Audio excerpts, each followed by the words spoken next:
Yeah, you guys, neighbors right now, they're calling on city, county, and state leaders to house these refugees. They say more than $30 million has been passed in this last year's legislative session. I want to give you a look at what's going on behind me right now, though. You can see the tents and the encampments that have been set up where these refugees have been staying since their time at another shelter had expired.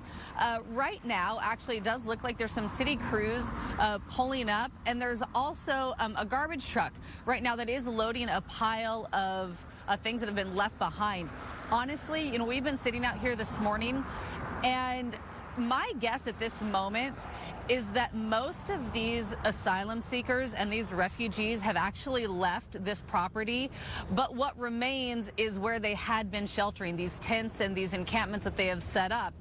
And so right now, it actually appears that the people going through some of these tents and shelters that have been set up are not asylum seekers. They're not the refugees that have been staying here. They are just other people that have come to kind of rummage through what's been left behind. But there has now been an order, of course, put into place to get all of this personal property removed, and that's where these city crews are coming in. A lot of people in this area, they're worried about the mess that has been left behind and is being left behind in the park from the asylum seekers. They're worried about the food and the human waste that's been left behind. Neighbors are emphasizing that King County awarded $2 million in grants for 4 nonprofits specifically to help groups like this with temporary housing, food, support, and legal services.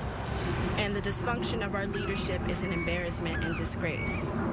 We call on them to move those in tents out of the park and into shelter. We feel for these people, but there's got to be a better way.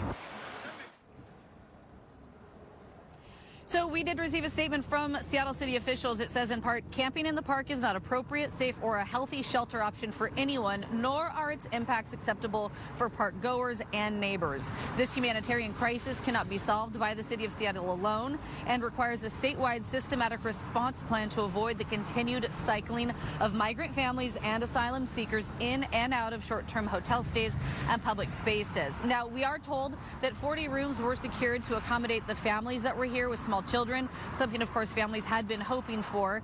And the city says that they're working to transition those families from this park to that shelter that has been set up for them. We're told they're going to be able to stay in that space until the end of June. Now, while discussions about potential housing solutions are ongoing, there definitely is a sense of urgency with concerns extending beyond just those families, but also to include young adults that are in need of assistance as well. Now, as Fox 13 has previously reported, the city of Seattle says it's, quote, exhausted its allocated funding for migrant shelter and services. So again, back out here live, all of this encampment that has been set up out here for these asylum seekers, it does have to be removed by 8 a.m. tomorrow morning. Everyone will be expected to be out of the park.